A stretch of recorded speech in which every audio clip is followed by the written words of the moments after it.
All right. So, One Way Out Podcast, episode 63. I'm joined once again by Aaron at DHS Aaron. So I want to start the podcast off, dude, with a moment of silence for, the homie we lost in, he actually died in Iran a couple days ago. And no, it's not the Ayatollah. It was actually Donald Trump's campaign or whatever promises. They're pretty much dead at this point. I mean, they've been dead, but like this was, dude, you got the Epstein files were a fucking bungle and a half. He backed off of mass deportations. And then the other thing was no new wars. And if you haven't heard, I think there was a look, some people are trying to say that this doesn't rise to the level of a new war, but I think we're pretty much going to dispel that myth here pretty shortly. That's complete bullshit. Like this is the definition of a high intensity conflict. Yeah. Like it meets the threshold beyond what Iraq and Afghanistan was. Those were considered a low intensity conflict. This is high intensity conflict. Sure. It doesn't matter if it's only air power or only whatever. It doesn't matter. This is war. And we've been at war for a while with, the economic pressures, the sanctions, the diplomatic shit we've done. And they have too. Like they've been doing stuff as well. We've been in a state of war for a long time. We're just now finally shooting at each other, and it's at a pretty expensive rate. But yeah. This is absolutely war.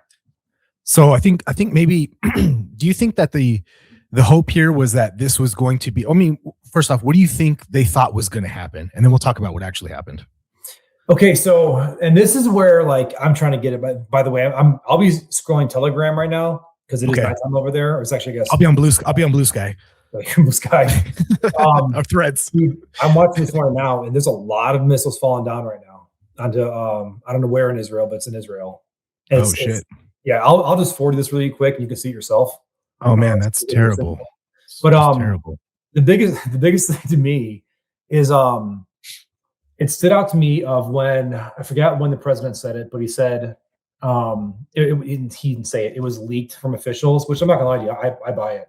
Which is they wanted it to be like Venezuela, like we'll just we'll decapitate leadership, and then the people will rise up, and it's gonna be like Venezuela. And there are so many fucking errors in that entire way of thinking. Are you seeing that video? Yeah, bro. That's intense, isn't it?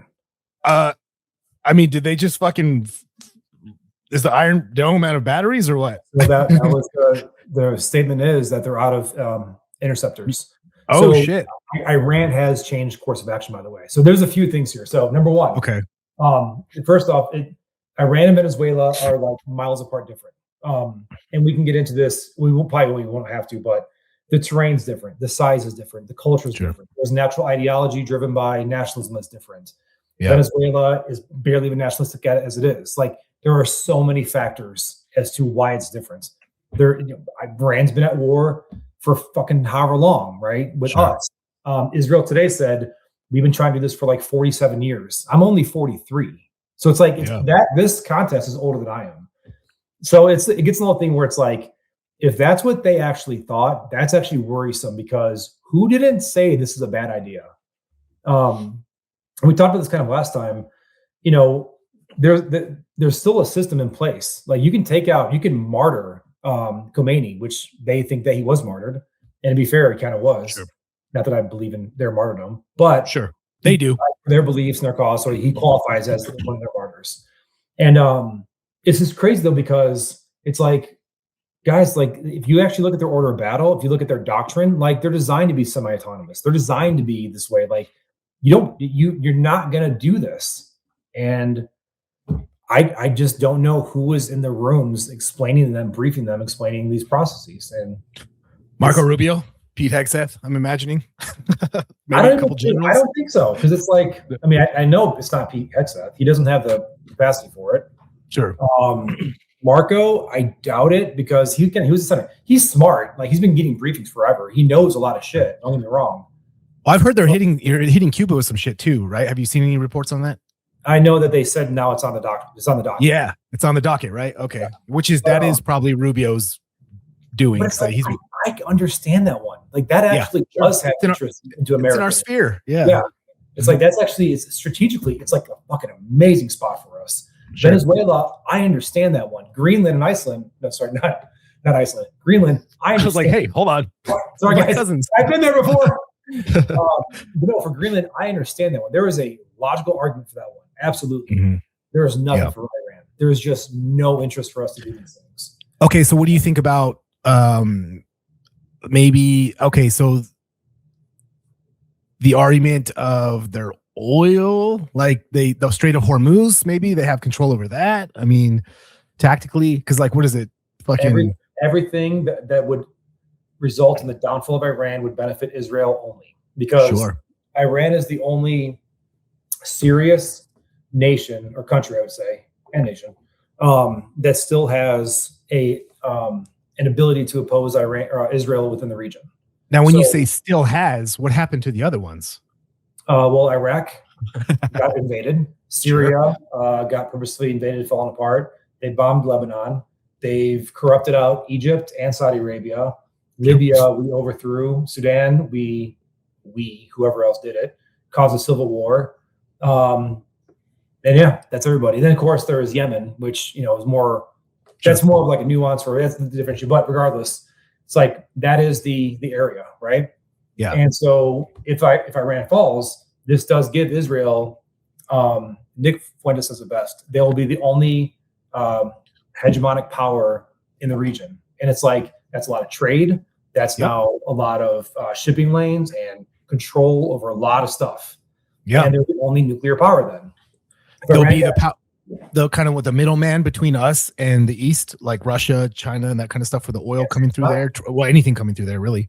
Yeah, and by the way, there has been Israelis now. I think they're officials. They're at least like thought leaders, but I think they're officials saying that after Iran, Turkey is like the next big threat for us. And it's like, well, that's fucking NATO. Like, sure. I've always said that. Like, what happens if Israel fucks around with NATO? What are we gonna do? Yeah. So we'll see, but it's nuts. Yeah. So if you were to steel man their argument, because I happen to agree with you that this really only benefits like K-Bono, right? Like who benefits? It's Israel benefits the most. Yeah. So the United States' argument is that this was a preemptive strike, right? Like but even that preemptive strike was like, well, who are they going to strike? I think they're Israel, right? Yeah, that was the Pete Hegseth this morning said it, which was so the first bombing of them back in 2025, that was to take out their nuclear building capacity. Sure. This one was, they're using their strategic missile shield as this defense, so that way they can rebuild their nukes. Well, we can't have that. And they were going to use these things against troops in America or against troops in all of our stations overseas. I don't buy that at all. Yeah. Iran does not ever demonstrate that. That would be what's called a doctrinal shift. Sure. And you don't just see that kind of stuff. Like something has to change fucking crazy for that to happen. Even right now, the regime has, technically it's changed. It's still the same regime in essence, but there is now new leadership. And guess what? They are continuing course. Yeah. So that by itself, there's your aluminum tubes argument where it's like, nope, that wasn't true. That is not true. Whoever said it was wrong at best, lying at worst. And that kind of fits the mold. So, yeah. And this isn't being talked about a lot too, that I wanted to bring up, that the religious belief in Iran, this has been a long-standing thing, if I remember. It's pre 9/11. They've been saying this since pre 9/11 that it is haram for them to have nukes religiously. They view it as religiously incorrect to have nukes. That's a stance that they've been saying for a long time. That doesn't get reported a lot, and obviously they could be lying in all this, but at least it's not even talked about. That is like something. Yeah. Well, let's flip that coin the same way, and guess what? Israel has nukes. They're not part of the International Agreement for Nuclear. What are you talking about? They've never. I've never heard that. It's kind of like it makes me just kind of like eye roll. Like somebody said this earlier. This was last year when something happened with Iran, I think. They were like, well, we can't let a crazy Muslim nation have nukes. And I was like, okay, cool. So in 50 years then, when France and the UK are mostly Muslim, are we going to do the same thing to France and UK? Because they'll be fucking mostly Muslim. They have nukes. Sure. So then, what about crazy, Buddhism or whatever, China, Confucianism or whatever? Like they've got nukes. And it's just, it's such a elementary argument because it's like, guys, I mean, honestly, nukes are a defensive measure. It's a preventative thing to not fight with us. It's never a go at it type thing. That's why we use them twice, to demonstrate their horrific nature. And like, if we do this, we'll go all the way. And that created, the MAD policy, mutually assured destruction. So whenever anybody talks about nukes on Iran, I'm always just like, I'm already off it. Yeah. Which is funny because they did try to lead with that argument at first, but then I think they quickly realized, which again, you're saying who's in the room with Trump, because when he was saying that, he's going to hit them hard and make sure they can never have nukes again. I'm like, didn't you do like 12 days and destroyed their nuclear capacity? Just obliterated was the quote. Obliterated Fordo and the other two sites or whatever. Like we've crippled their nuclear facilities. They're, we set them back decades or whatever. Well, it turned out set them back less than a year. 6 months. Yeah, 6 months. Yeah, dude. Like I think they realized that was a stupid argument. And then there's all these poison pills. Cause I don't know if you know this yet, but it's been widely reported at this point that, after they killed Khomeini on the first day, which, say what you want about that. That is, it's pretty impressive, I guess. But I mean, like no one thinks that the U.S. can't kill anyone in the world that they want to. They can definitely do that. They're really good at that and really bad about what comes after that. But so after they killed Khomeini, they did secret talks through Italy, trying to work out a ceasefire with Iran. And then Iran said, fuck no, go fuck yourself. Because and who can blame them for that, right? Because every time they fucking negotiate them with the US, like we either betray them or we murder all the fucking negotiators, or we put all these poison pills in the deals. Like one of the deals they put on there was one, you can't have any nuclear enrichment, which is obviously a no-go for them. And then the other one was you have to dismantle and get rid of your long-range missile capacity. And that's also a no-go because they're attacking you while you have it. They're definitely going to attack you if you don't have it, So like they're never going to agree to that. And they knew they weren't going to agree to that. I have to assume, But then again, I don't know what they fucking think. You set the ass too high. That way they have to go to war. You know what I mean? I don't think it was any great intelligence feat to kill Khomeini. We didn't target him in any kind of crazy fashion. He was actually, I think, at a predictable place and time. Iranian state media, they had on some Iranian officials, and their message out there. So their narrative was, Khomeini said, like, I'm not going to flee if all 90 million, Iranians cannot flee also. Yeah. So like, I think it could be propaganda, but it's like, and it fucking works. Guys, that's what propaganda is, and it works. It's true. That's what nationalism is. So to me, if that was the case, it was fucking smart of them.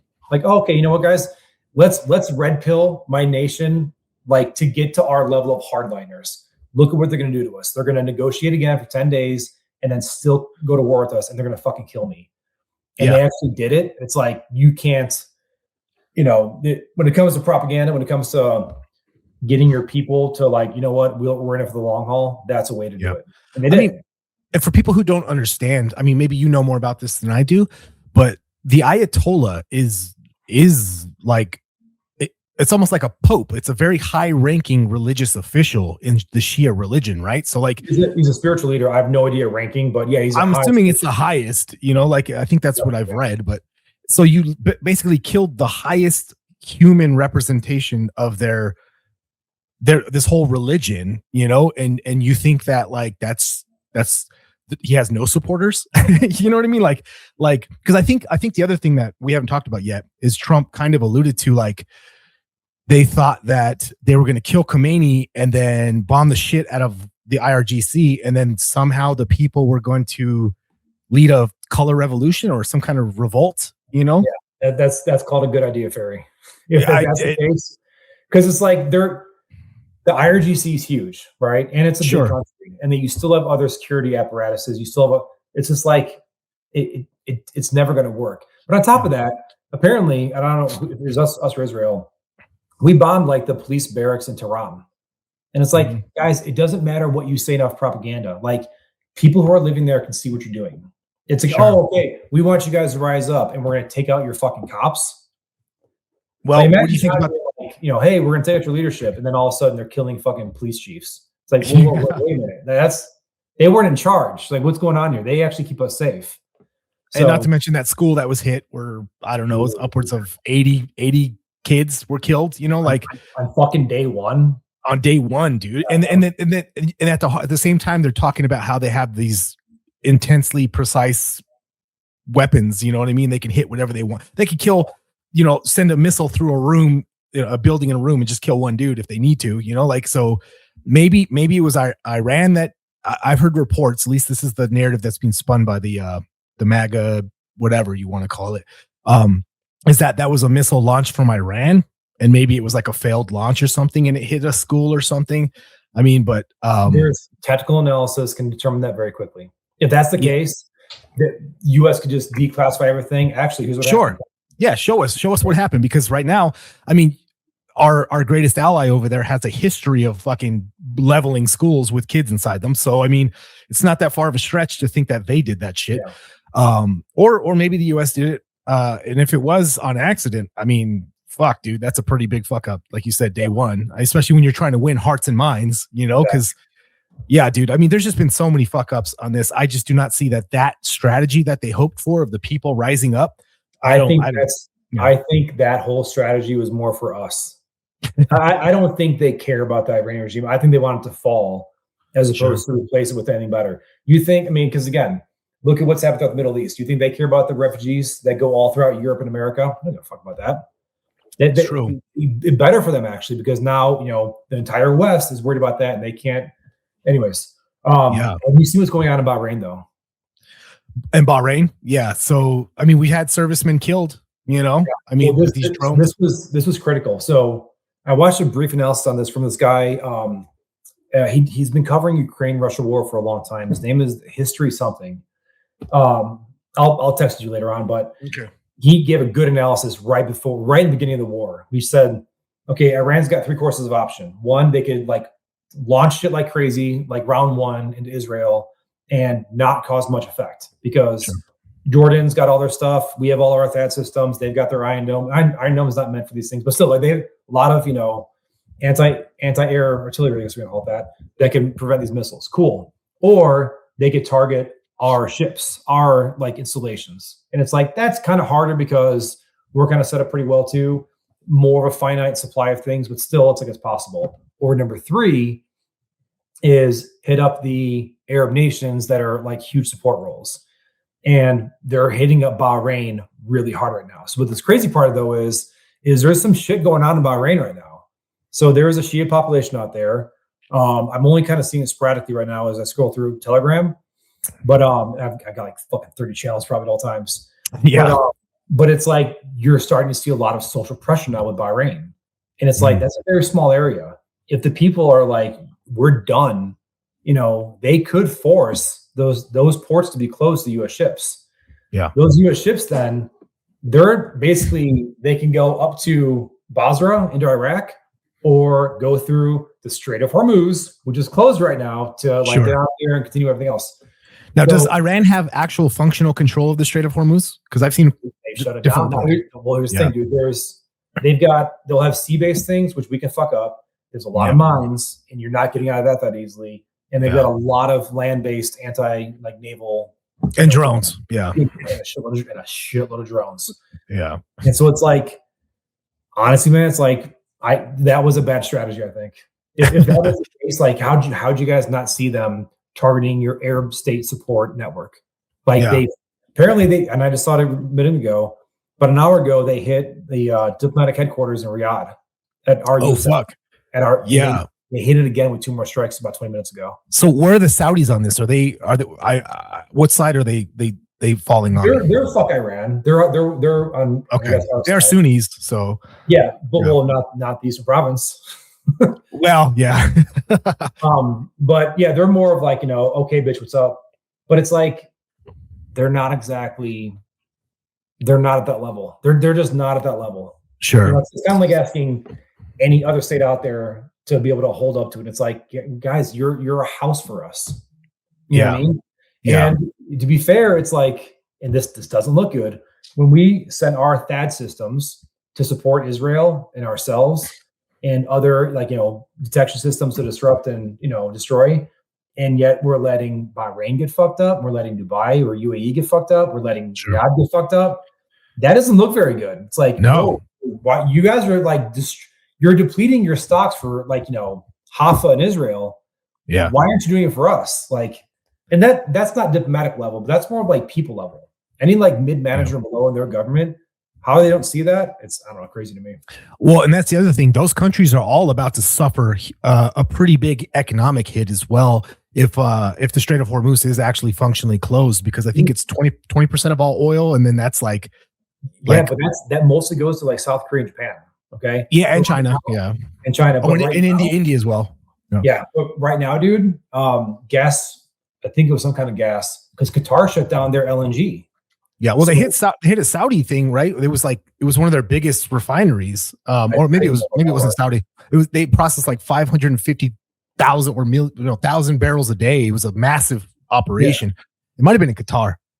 It was in one of those countries. Dude, prices in Europe, they've been forecasted now. I guess these are like the markets up 50%. Fuck. That's what I'm saying. So like, and that's not heating homes energy. That's manufacturing energy. Like that's not cascading. That's cascading effects. Yeah. Right. But it's like that people say like, well, it's almost springtime. It's going to get warmer. It's like, no, that's like fucking making cars, making steel, like your economy. Like, remember what happened in Germany?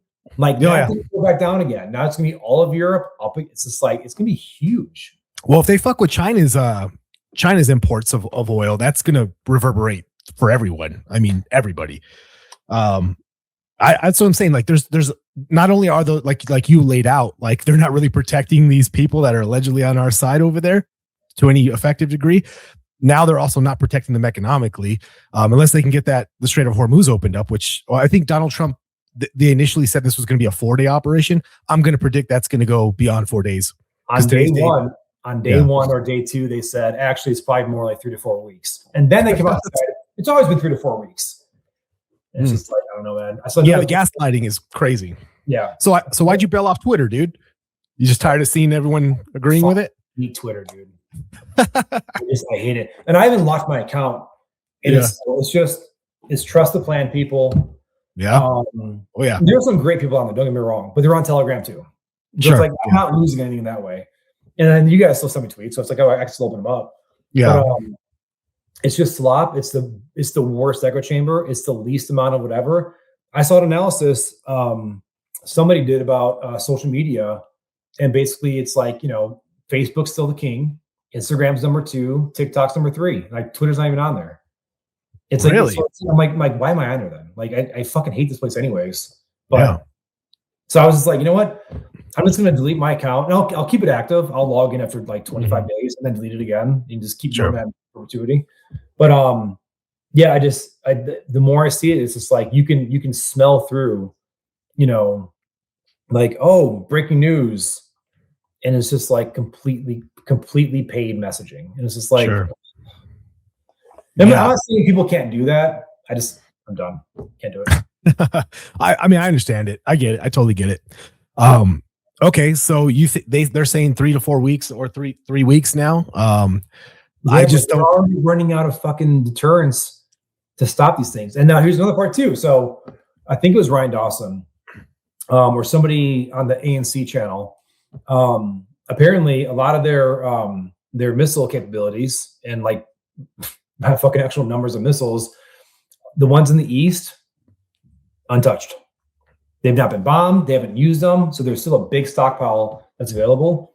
But they adapted. They used a more targeted approach, using drones to be more whatever. And it's like, I'm not gonna lie, man. Like, as of right now, I don't think it's going good because I don't think we're winning definitively. Like, if we cannot determine, like, oh yeah, we've already done XYZ, but it sounds like the win was to just topple the government. Well, we're not topping the government, so it's like, no. I mean, short of this is what I'm saying. If their initial plan was bullshit, the people are going to rise up and take over the government or whatever, which is clearly bullshit.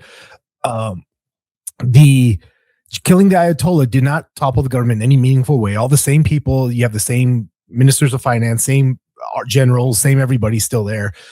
So short of a ground invasion, which if you want a more in-depth look at that, go back to episode 50 that we did, where you kind of laid out how that would work and what they would need. And dude, there was just, I mean, I think this war is like is 85% of people disapprove of it, you know? Yeah, I think I saw the 27 approval for the strikes. 27%. Okay. That's it. Cool. That's bad. Yeah. So a ground invasion is pretty much off the table. Unless they're just going to say, fuck it, and we're just going to send the military and fuck everybody, you know what they say. I saw Ben Shapiro said that this is the greatest modern president in our lifetime. So, I mean, he has some support from some of these big right-wing pundits. But yeah, his base was fractured to shit over the Epstein stuff. So, I mean, I can't imagine he has any kind of real coalition left that would support a fucking ground invasion. Cause I mean, this is like one of his third biggest planks, if not one of the most important ones, was no new wars. And then we got the 12-day war, which at first they said that wasn't a war, but now they even refer to it as the 12-day war. And then this is clearly a war. I mean, this is a hot escalating war, and Russia's now getting involved. It's been a continuation, though. I'm sorry, like the 12-day war was the start of the war. Sure, having a 6-month break, that doesn't mean it's a different war. It's the same exact war. And again, we've been doing this for a long time. This is just the first time now it's gone like actually completely open now. Because don't forget, like, you know, when we invaded Iraq, IRGC was inside Iraq. They were fucking up our guys, EFPs, the whole thing. Not cool. And you know, you understand why they did it, but it's like, okay, well, you know, still it's a war, so fuck you, we'll kill you. Yeah, Soleimani, you remember that general they killed? Well, Trump killed them, right? Yeah. And this is what I mean. I don't know how they didn't realize this then, because there was one tweet went really viral, and it said, and I still laugh at it because it hurts so bad. But they said it was an Iranian, and it was like, the summary of it is this: there's not much we can do against the United States, because who are we going to kill on the same level? Spider-Man, you know. And it's just like, but when you actually look at that, it's like they understand what they're in. Like, we're killing off their George Washington or their or whatever. And it's like, guys, like, you're not just gonna like do some shit posting and get people in the streets. Like, this is not the same culture. It's not the same area. Like, it's fucking different, guys. Yeah, think of Charlie Kirk times a million. You know? Don't forget the helicopter crash that killed their president like however long ago. Oh yeah, their helicopter crashed in the mountains. Like, we don't think that was bullshit. It's like guys, you think they don't think that either? True. Yeah. I mean, that was probably some CIA shit. Yeah, dude. I'm trying to like see. I'm trying. Look, I always try to steel man my opposition's arguments. You know what I mean? Like their best argument that they have. And I just do not see how America benefits from this at all. At all. Like, I mean, the global economy is going to take a hit. Our military is already losing people. Culture is going to take a hit on the back end of tariffs being upended. It's like, no, man. Tariffs. I was assured by our local boomer that the tariffs are going to replace the income tax. They're going to get rid of the income tax. It was Liberation Day, yeah, of course. It was. Yeah, yeah. And dude, I mean, and honestly, like, I think it was 4 or 5 months ago. This was a huge tell. In KOM, maybe it's longer than that, but there was it's a very big epicenter for Shiaism, for the Shia, right? Sure. For the faith. It's more than just the faith. It's also geopolitics, well, whatever, right? But they've always been like somewhat competitive with Najaf. Now, I know that because I was in Najaf. I was in the Battle of Najaf. And it's like, that was a huge thing out there. And it was not that long ago. And again, they've like millennia of being not at each other's throats, but like in opposition. It's kind of like, you know, Orthodoxy and Catholicism, where it's like, you know, but they're on the same side.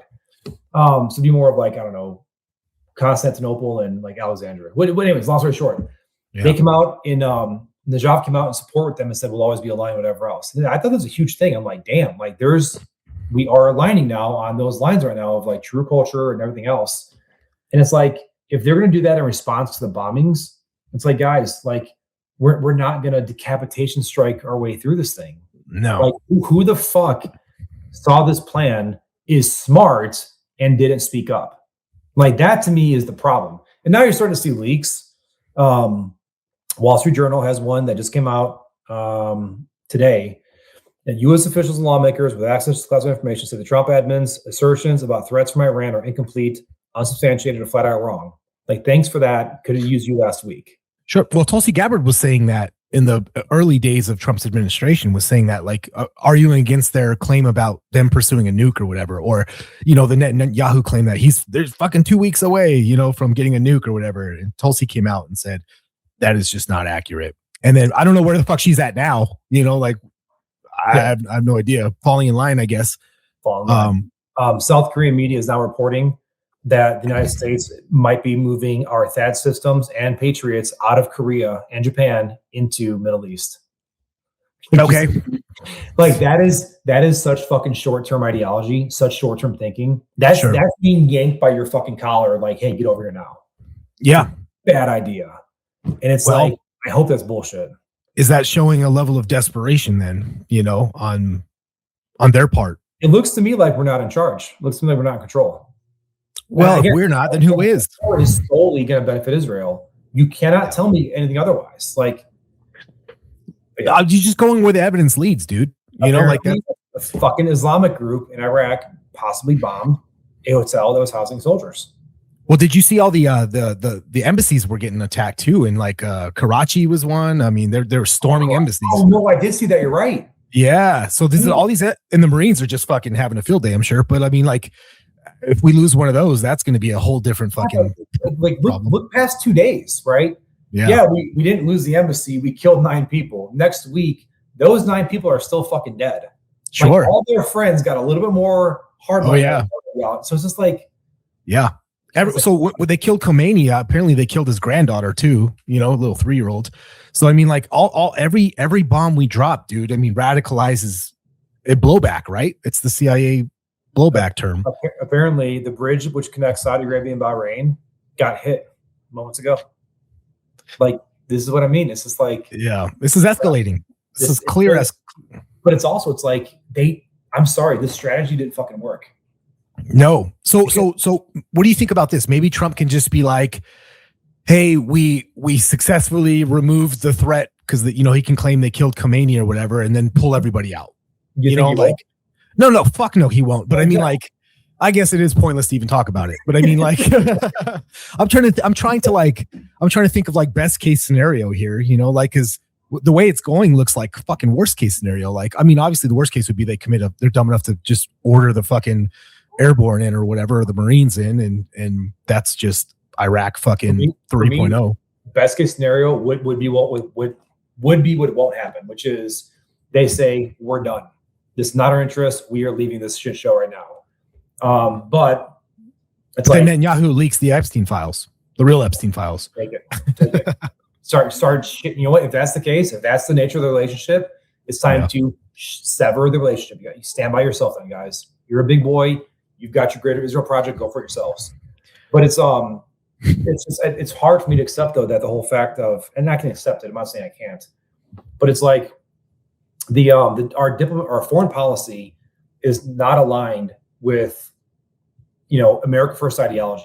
Sure, domestic will. Our domestic policy is not aligned with America First ideology, and it's like that can't sustain itself politically for a half year, let alone 3 years left. Like, so you're saying they're going to lose the midterms? I know more than that. I mean, but it's like, what are we going to do now? Like, they have to govern still. Yeah, you know what I mean. And it's like, when you mean they, you mean who do you mean by they? The Trump administration? Yeah, and they got to govern. They have 3 years left. There's a DHS funding issue now. They got to get through that. So will we be getting deportations? Because now the Democrats have a chip on their, So it's like, fuck, guys. Like, what are we doing? Yeah, I mean, if you just go back to Trump in 2016 or whatever, I mean, like, he could just go back to that policy where he was saying, like, they want a war in Iraq or Iran, and we have problems here. And he laid out all the problems very succinctly, so he clearly knows what the problems are here, and that's clearly where the will is domestically for the population. They care more about that than they do about whatever the fuck is.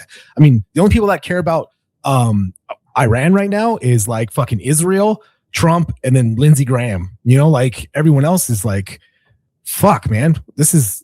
I mean, look, I get people hate Iran because we've been propagandized into, they're the largest sponsor of terrorism and all that nonsense that we've been told forever. But and I will say, like, they're not our friends. No, fuck no. But it's like, but that can't be that's not in foreverness. You know what I mean? Mhm. Like the Soviet Union was not our fucking friends. And guess what? We patched over enough things. China was definitely not our friend, and we patched things over. You know what I mean? So it's like, I don't buy the whole, and I'm sorry, I think it's so weak when they get into the state-sponsored terrorism argument. Because it's like, guys, like, honestly, that argument worked for a little while. But when you then had what happened to Gaza, what happened to Palestine, it's like, you're not going to win that argument. And you don't get to say that as Trump either. Trump fucking believes it. Yeah, well, Trump is the guy who he is the guy. Trump, the guy, said that we created ISIS. You know what I mean? Like, we're talking about obviously the Obama administration, but like, you can't be that guy who calls out the group that we fought a bloody war with for forever, and then now is basically in charge of Syria. You know, and you can't be like, well, they're the biggest sponsor of terrorism. It's like, you yourself are just saying that this empire you took over created a giant terror cell. You know, like that you're the one who said that. You pushed that into the public zeitgeist. You know, call people out at the presidential debates. It's asinine. It's retarded. You can't make that claim. That cannot be the reason why you have to go to war with Iran, because they're the largest sponsor of terrorism. Because like, they could easily point the finger back at you very easily. But well, you can point the finger at yourself. You know, I mean, mathematically, they're not. We can't even use that propaganda line anymore. Like, no. You got to adapt. Like, if we're gonna do this thing of like, you know, information war, it's like it's the fucking internet, guys, in this 2026. Like, you have to adapt out of 2005. Like, seems like they have not learned that. They haven't learned a lot of lessons. Yeah, seriously. But it's rough though. Again, I'm scrolling Telegram right now. Yeah. Some News Nation stuff that Trump did earlier. When asked about, you know, further attacks on American facilities or even American soil, is Trump concerned? No, it's part of war. It's part of war, whether you like it or not. That's the way it is. It's like, okay. Did you see his Lord Farquaad fucking speech about like, there's gonna be some casualties, you know, but that's the cost of war, you know, like, you see it? I know. And again, like, I wouldn't like Colin Powell saying that, right? Who was a veteran, and it's like, he knows the war a little bit, but it's like, it's still coming from a part of like, you know, what the fuck do you know-ism, right? Yeah, it's even worse when someone's ever been in. President Bone Spurs. Yeah, but then it's, so now another one is News Nation asked, you know, the president, or I guess I'm not sure what the question was, but the response that the president gave was, it's getting very close when asked about achieving his objectives in Iran. And it's just like, that's not going to work, man. Yeah. You know, like, this is not like a direct correlation, but everybody remembers 2 weeks to slow the spread.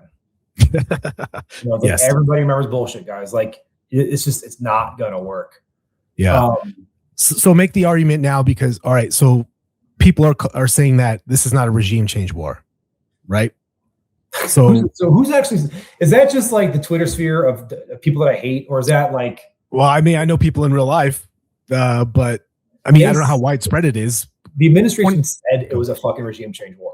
Sure. So it's like we can't fall down the rabbit hole of like, you know, well, it's not a real war because there's no troops on the ground.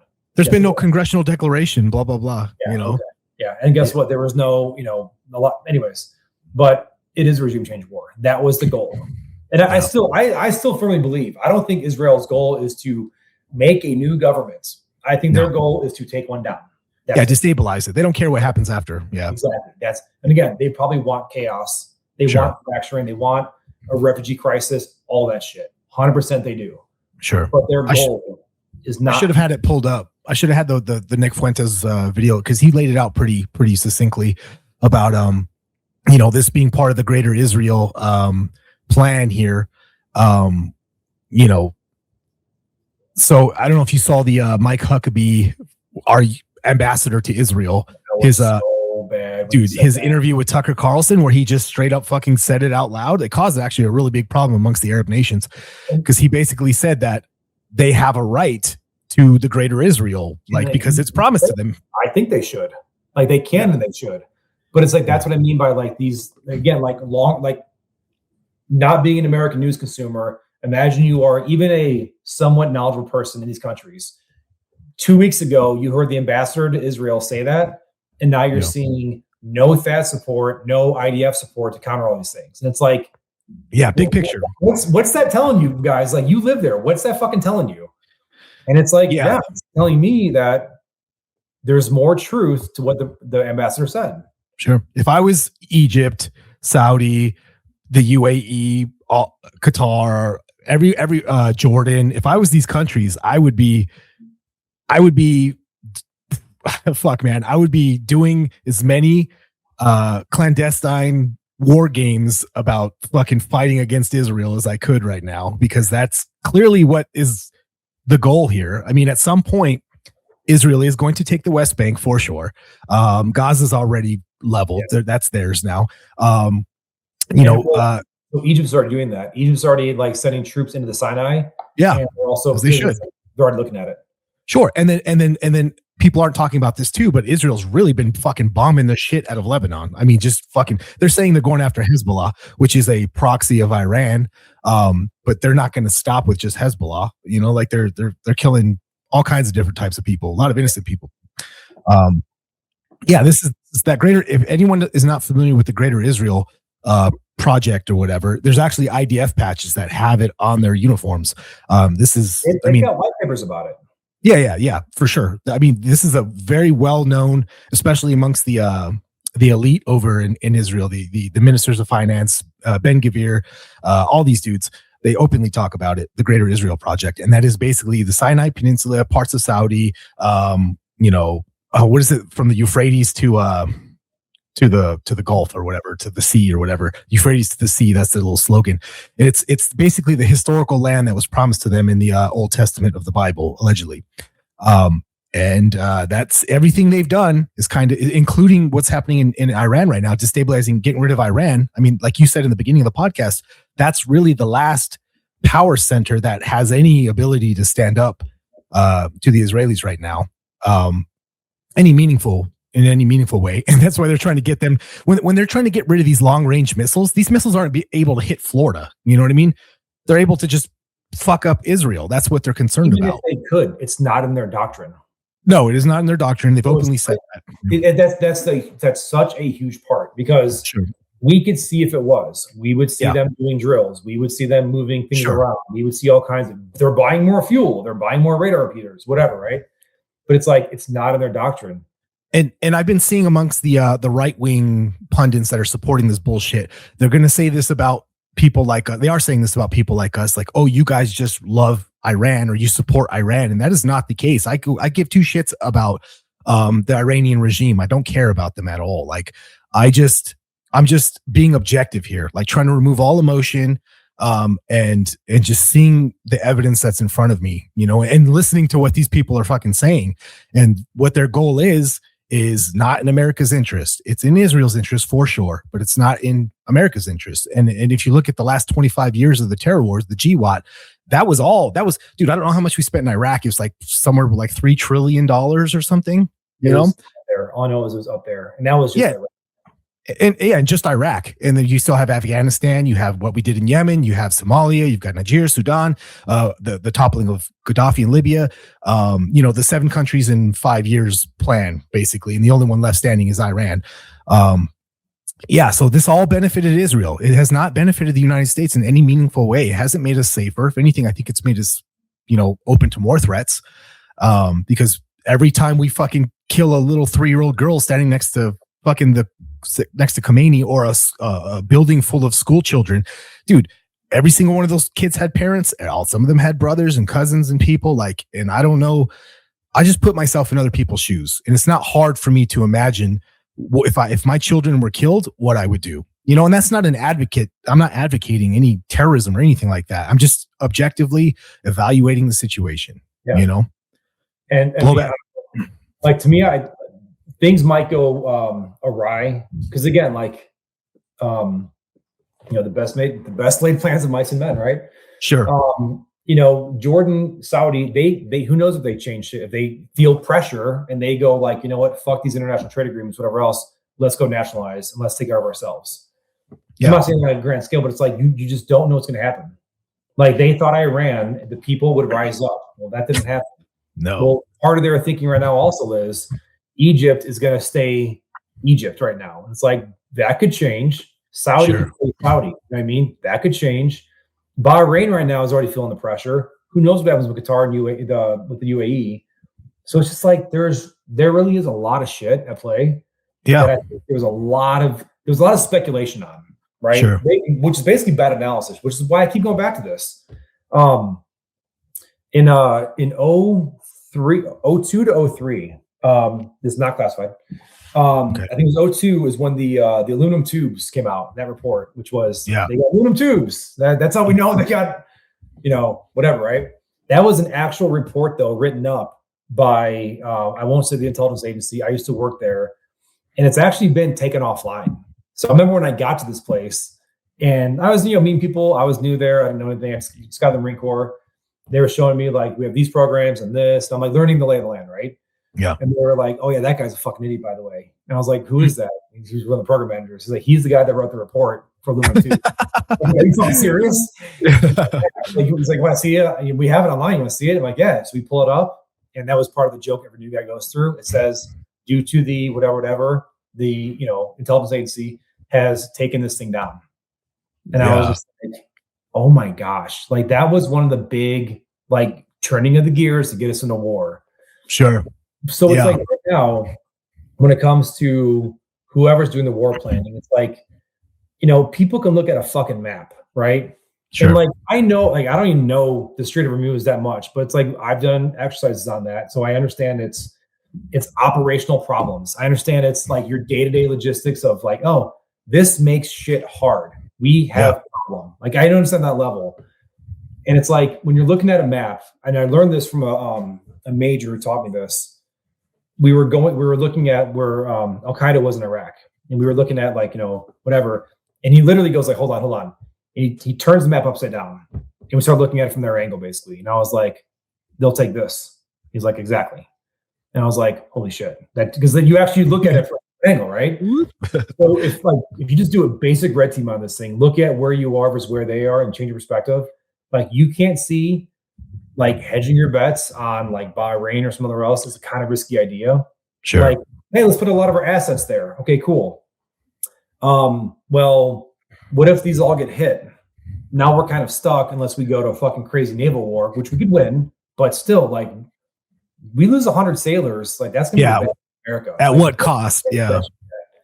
If we lose a fucking barracks full of Marines, which by the way, I'm waiting to see this news out of Camp Arifjan in Kuwait. Apparently, some drones did hit in Camp Arifjan, which is a pretty sizable whatever. And this is a huge thing too. Complacency is a motherfucker out there because you live life. You know what I mean? You get out there, you only train so much before you're just you're fucking bored, doing whatever. You half-ass everything. I want to go home. You never know when the day's going to happen, right? And all it's going to take is a company of Marines to get even just fucking injured. It's just that's going to be a bad day for America. So, anyways, long story short, whoever was developing this thing, I just can't understand the gaps they had to get there, unless, of course, the outcome was already in mind, which is we're going to go topple the government of Iran, and that's it. So get us to that goal no matter what. That's what I don't think they're quite there yet, but I think if they were going to do that, let's say they're just going to topple the government, they would have to kill a lot more people, more important people. And that's going to take a little bit more time. Maybe that's their 3-week timeline. They need to kill. They already know who they need to kill. So to destabilize the government. But then what does that tell the rest of the world? Well, at this point, yeah. It tells the rest of the world, hey, we're going to fucking do these negotiations and then kill you all. It's that's not a good tell. That's not a good, no. You either go to war and you fucking do it, or you don't, and you be diplomatic. But this waiting in the Rubicon, I'm seeing that on more than one angle. That's mass deportations. Hype up the fucking hype up the edits. Let's go on Twitter and base post and fucking laserize. Well, it made the left go crazy and we didn't get the results. So now we're all depressed and they're going fucking nuts right now. Okay, well now same thing in this foreign policy landscape. Oh, hey, we're gonna do this shit and but we're not doing it all the way the other way. So this waiting the Rubicon, it's just fuck, man. I don't get it. Yeah. It's just at this point, I mean, I thought it was pretty fucked up how they handled the 12-day war, killing the negotiation team in the middle of negotiations and then, bombing them in conjunction with Israel. And I don't know how many Iranians died, but it was not zero. And at that time, they still see, this is the thing. People will be like, well, that was a success because remember when they attacked our base? I think it was in Bahrain too, right? They attacked the base, but they told us ahead of time, hey, we're going to attack this part of this base, because they didn't want the smoke, dude. They still cared about self-preservation, but that is off the table now. I think it's off the table. According to that, if you're that's what I'm saying. Americans are so bad at this, like you're saying, they just cannot put themselves in other people's shoes because of our exceptionalism or whatever the fuck the reason is. But all it is I don't think anything besides they're not good at their jobs. Incompetence? You think it's incompetence? Yeah, it could be incompetence. There's that, and of course, there's still the agenda. So, but also, I would say three things. One, there's the agenda regardless. Like they want this government toppled first and foremost. Two, the people that are doing it, I think are kind of bad at their jobs. I'm sorry. I don't think Secretary Hegseth is a good Secretary of Defense or War, whatever you want to call it, because I don't know what the hell the aim or the goal is. Like, I'm not going to sit there and say the Democrats are better. No, I think there's better out there, though. I don't think the best Secretary of War, Secretary of Defense was sitting at Fox News. I don't believe that. I'm sorry. I don't believe that. You probably would be the best spokesman for the Secretary of War. Absolutely. The he understands media. He understands, communication. But did he go to the Naval Academy? Did he go to the Army fucking West Point? Has he done advanced war colleges? He can bench 315. How about leadership stuff? Guys, I'm sorry, man. It's not vibes. Sure. He's got some good hires. Mm-hmm. I don't think Tulsi is like a stud when it comes to intelligence, but I think she understands man management a lot better. And that's why I think her opponent is better. But then you get to the part, which is the biggest problem for me, which is the lack of balls from the guys doing the actual work right now. I agree. It is on you to tell the emperor he has no clothes. Like, if this war is not going to work out, if this battle is going to get lost, it's on you. Do you think Trump would select for people like that, though? Do you think he would want people that would challenge him around? Then go get fired. That's your fucking job. Your job is not to stay in their job. Their job for intelligence, their main job, we would always say it is for military intelligence, is to reduce the confusion of the commander. Sure. If your commander is confused, that's your fault. You have to lower his confusion, not make his decision, but keep him well informed. Check his biases. Hey, here's a good example. We had an op planned to go from Rawa way up north into the Al Jazeera Desert. So this is Kidney Bean, Iraq, kind of a top left shoulder ish, right? Okay. The river goes like this. We were here. We want to go up. And so Tigris. What's that? With the river? Yeah. So we were trying to go north in the desert because there was a lot of foreign fire facilitation, all kinds of stuff. Sure. They were we want to go to the big nodes. We're like, okay, cool, but it's that's like a drone program. That's not us. We're not going to go out there and cause effect because it's just too far. And it wasn't our colonel. Our colonel's pretty cool. I think it was our ops planner. He was newer. And he didn't come from this world of light armor vehicles. So he didn't understand how they work, how much fucking fuel you need, what it's like to be out in the field in these things for 5 days in the middle of July with no shade or water, right? And so one of the company commanders, who's lower in rank, lower in billet, he was just we cannot physically do what you're asking us to do. We don't have the resources to do it. We're going to fail. And he said it at a meeting, and I remember being in the back, but around the fucking, the leadership of the battalion, right? Yeah. And I was just holy shit. He actually just said that. And the colonel was cool, that's a good point.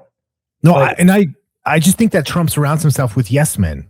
He's not going to pick people that will challenge him. I just don't think that's his personality. There's people below them.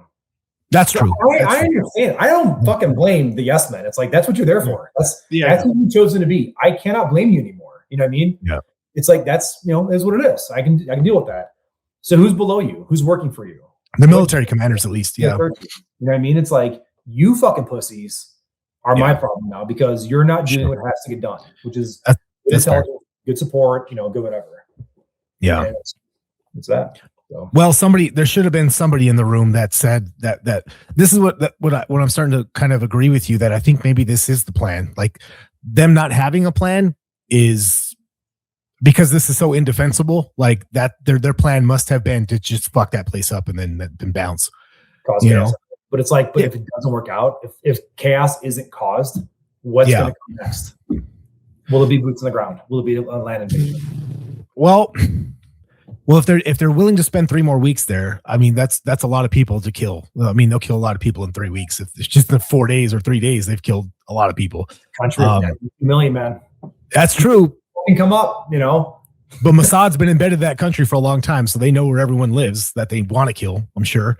I mean, there is nobody in the world that the United States cannot kill if they just really were motivated to do it. The thing is, killing people doesn't actually win wars, unless you're willing to just decimate and genocide a whole population. Maybe that could be effective. Exactly. Glass Iran, but I don't think that's the plan. But if you want to just, I mean, do we actually have quite a bit of experience in these destabilizing countries in the last 30 years? So, I mean, if that's their plan, I mean, okay, what would that look like? Do you think? I don't know. Because like, I don't know. When I look at this, I don't see any way that this aerial campaign was going to topple the government to then lead to a different form of government, but also via its own people. Mm-hmm. I look at what's going on and I'm like, there's no way I would have got to that conclusion. Like the moment you would have killed leadership, you change the people. You know what I mean? Like you just fucking do that. George W. Bush had 81% approval after 9/11. Sure. You think Democrats fucking liked them? No, they got behind the guy. That's what people do. So the moment you do the decapitation, it's like it ain't gonna work, guys. It's just it ain't gonna work. It's an older part of the world. So so what do you think about blowback then? What do you think if you're Iran and you are in the situation that you're in right now? You can't militarily take on the United States. So what kind of damage can you do? They can fuck up the relations of the Arab world to Israel and the Arab world to the United States. I think the U.S. is doing a good job on their own, but yeah. Look at Spain. Spain just said, get out of our ports. You're not launching stuff from our ports. Spain just fucking did that. Sure. And it took a couple of days for the UK to get on board. Okay, you can use, Diego Garcia as a launching point. Yeah. But it's like, all it's going to take is some bad shit going down where some rich Arabs, they don't like it. They put major pressure on the people in charge. And it's like, these are small countries. Shit can change quickly there. Sure. So to me, it's like, and again, like, yes, they're an old culture, but it's like they're a little bit different. So to me, if Iran keeps fucking up Bahrain, if Iran keeps fucking up parts of the world that like, I mean, here's a huge one. Dubai. They are trying to transition from energy into business and tourism. Yeah. Okay, well, no one's going to go fucking do business or tourism when you got drones hitting your streets. How much of a part of the economy now just took a hit, right? This was the thing in Mexico with the cartels. Sure. They went after the state funding because they're in a war. The cartels are in a war with the state of Mexico, with the government of Mexico. So they went after the funding. How so? They attacked like fucking 200 Oxxos, the state-run grocery store, and they caused some chaotic shit in Jalisco and other touristy areas. The tourism of Jalisco is like 32% of their economy. Sure. They just caused a fucking problem without even like firing 20 bullets or losing 20 other guys. Well, that's what I was saying earlier about the oil refineries, because I'm looking at it right now. They hit several in Qatar and Saudi Arabia, the largest ones. Pretty much every single of the largest oil refineries, they blew them up. So I mean, that's kind of like what you're saying, right? Like that's going to cause some economic destabilization for those regions, 100%. And then power controls the oil money. Now they don't have influence on the government. It's like sure, yeah. Are you sure about that?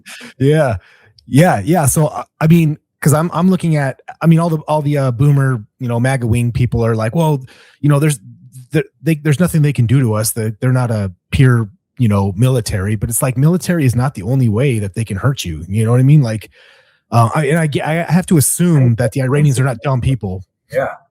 Yeah.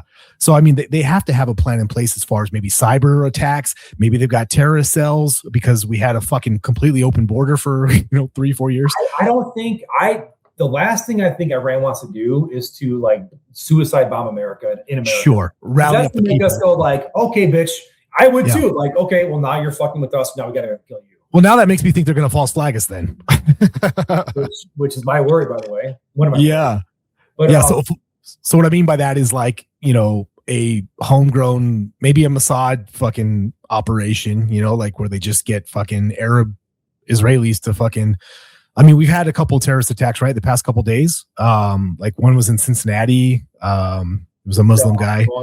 Yeah, the Austin one. I mean, I don't know, man. The way I see it, it's just like it.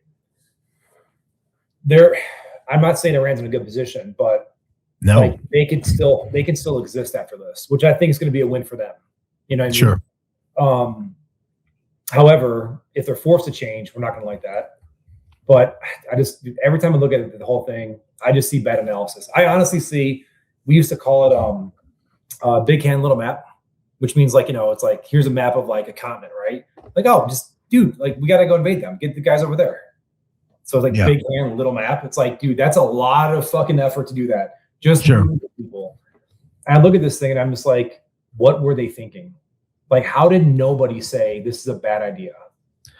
Well, you went in episode find results. Yeah, in episode 50, you went into the topography of Iran, and that is a nightmare of a fucking ground war. To be fighting the whole terrain there. No, fighting 92 million people. Let's say, okay, here's something we haven't talked about. So I think I learned this from you. You were saying that in Iraq, it was like 20% of people fled, like refugee type fled. It was 40% of Syria. I think it was 15 to 20% of, or maybe 5 to 20%, somewhere in there, of a few different countries. So like Iraq was 12%. Another country was like whatever percent. But no, when it comes to Iran, 93 million people. And 9 million people. Jesus. If 2 million people flee Iran, it's like the havoc that's going to cause. It's not going to be good. No. And that's on top of all the other shit we just laid out. The economic destabilization, the fucking actual kinetic force they're projecting all over the place. The whatever other type of operations they're going to run, clandestine fucking cyber attacks, whatever, like this is going to be I'm trying to find the light in all of this. There is not. This is a bad idea. It wasn't worth it. Sure. Yeah. Well, and that's the other part too. Now that's the problem is like, what's the one thing that like no politician ever says? I was wrong. This is why. Yeah. Which is like the one thing that honestly, like, and I'm not even saying the president come out and say like, yeah, we were wrong, we shouldn't have done this thing, but just go like, you know what, fuck it, we did it. We killed Khomeini. That's been the thing that you people wanted. We're done. We are severing the relationship. No more influence on our domestic policy or or foreign policy, whatever. But it's like that's never going to happen. No, I don't think that. Yeah, it's not a black pill to say like we're stuck in this, but it's like, how are we not? It's just objective. I think at this point, like we are now committed. We're committed to whatever the fuck we're gonna do. We got to do it.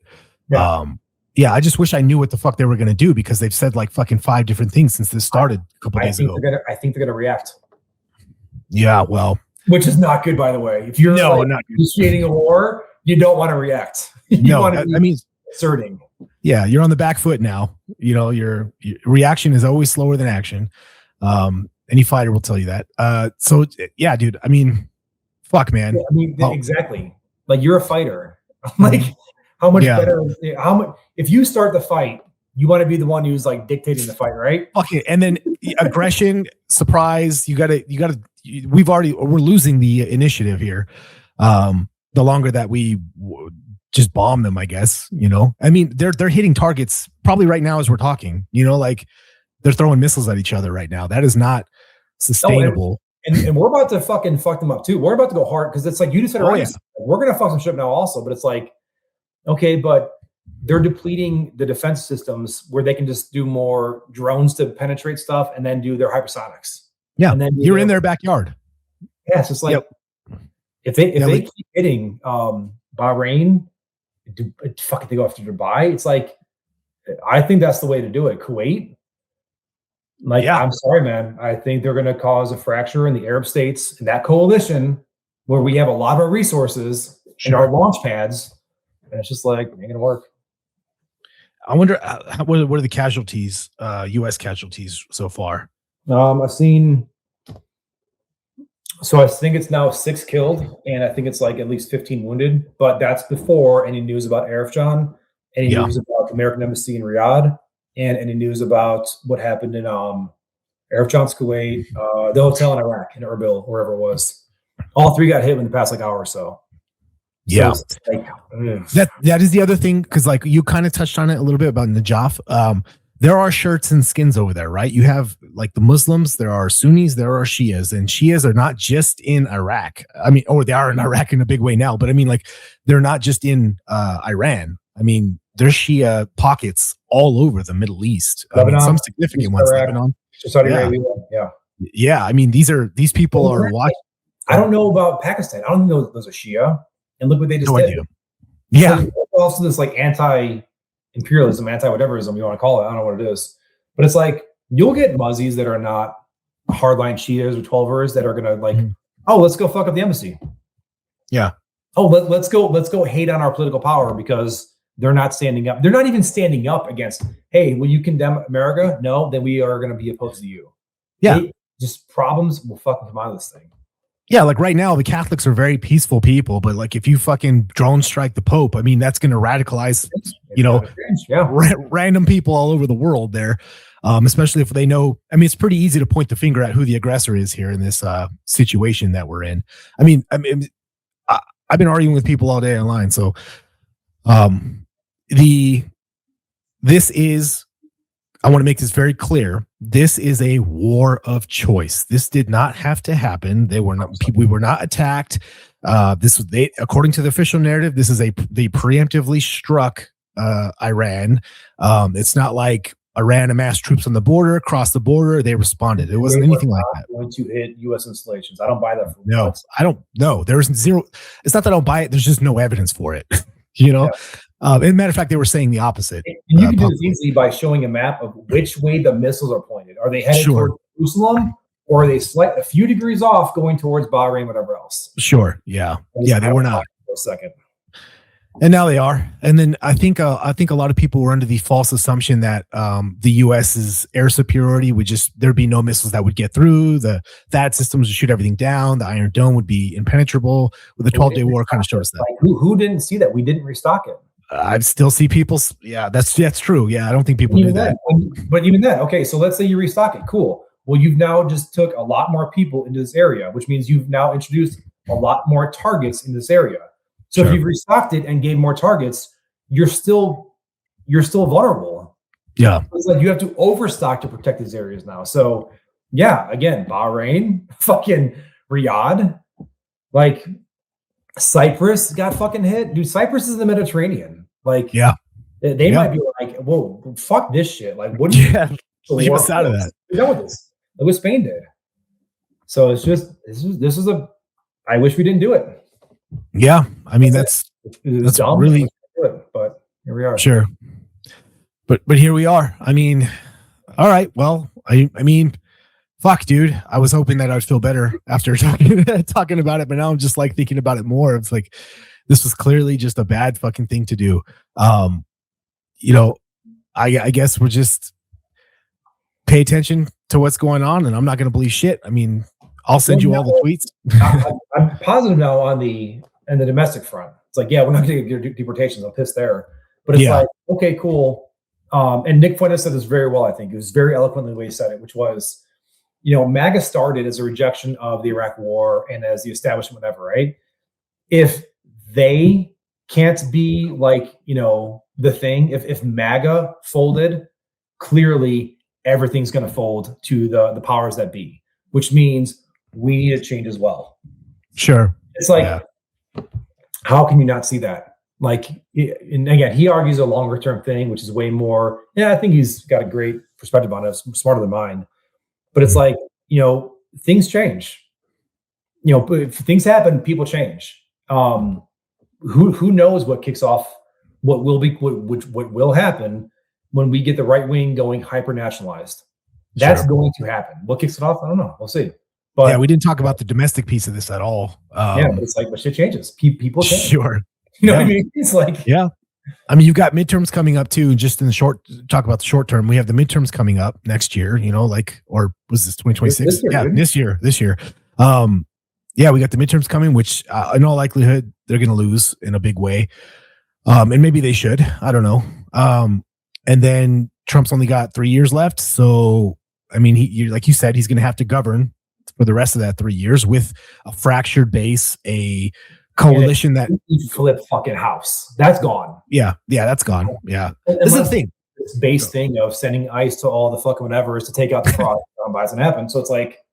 Yeah, unless he starts making good decisions all of a sudden. But I don't think so. But yeah, not only is the base fractured, I mean, like the coalition he had actively hates him now to a large degree. Yeah, and maybe justified. Well, I think justified, but you can argue that point. To me, it depends what you voted for. It's a big tent. You went in for usually one or two reasons. Sure. Like the Maha people, I don't think they're very happy right now, to my understanding. Maha's not enthusiastic about what's going on. Yeah. My thing was child trafficking. I'm not happy at all. My second thing was mass deportations. I'm pissed. Yeah. So it's like, well, I didn't get what I voted for. Yeah. Okay. I mean, yeah, we got Ross Ulbricht free, the guy who made the Silk Road. I mean, that was a good win for the libertarian part of my whole philosophy, but like literally everything else, like I've got nothing. I mean, wars for me is number one, just because I'm tired of fucking seeing dead fucking kids, man. I'm just tired of it. Yeah. Like that's number one for me. So I definitely didn't get that. And pretty quick too. I mean, that fell apart. The 12-day war was last year, like that fell apart pretty quick. I mean, the Epstein stuff was pretty important to me, again, involving children. And we didn't get that the way we wanted it. We still haven't gotten any closure or resolution to that. And then the DOJ has come out and said, we are done. No more releases, and there's going to be no more prosecutions, basically. And we know there's, but yeah, we know there's 3 million more documents that they didn't release in violation of the bill that Massey had fought to pass. Yeah, it's like I care about those things. Yeah, me too, man. I mean, like deep state, which would be, if anything, the third thing I cared about, I guess. Sure. And it's just like, in all three things I blew the whistle on too, by the way. But it's like, and I hope.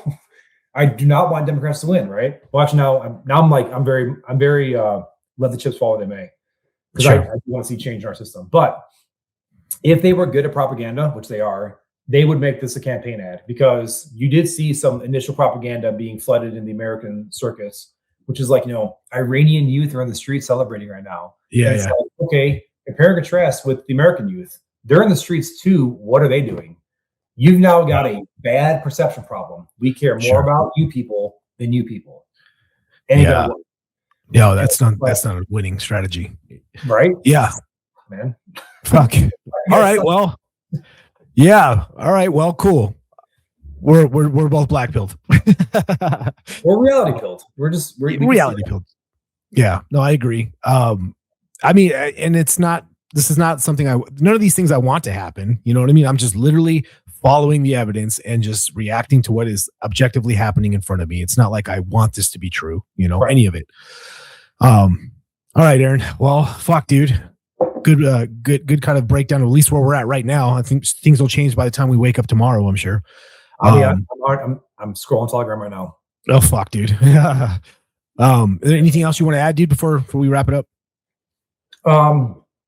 Christ is king. Always, please pray. Always. Okay. But honestly, if anything, this should demonstrate by now, which was especially for the boomers, and I'm not trying to convey anything to them. They're stuck. But for everybody else, boomers trusted the plan. Boomers literally trusted the plan the whole way through. Yeah. And the only thing you can ever learn now is aggression wins. So you get your guy in office, you don't just let him fucking do things. You don't just let him do like, thank you. He said, thank you for your attention to this matter. I fucking love this guy.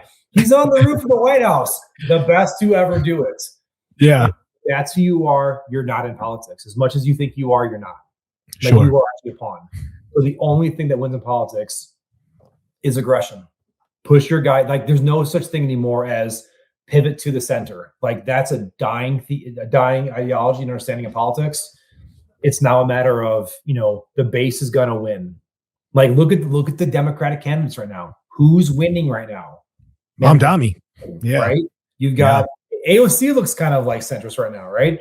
But the bases are going to be winning from now on, I think. And the more radical the base, the more likely they're going to win. Yeah. Probably, right? So to me, it's like, again, go be the aggressor in politics. That's the Sure. only thing that wins. Be aggressive. Be Agreed. Aggressive. Be aggressive. All right, dude. Fucking episode 63, man. Fucking I don't know what I'm gonna call it yet, but it's gonna be aggressive. Be aggressive. All right, dude. One way out. All right, man.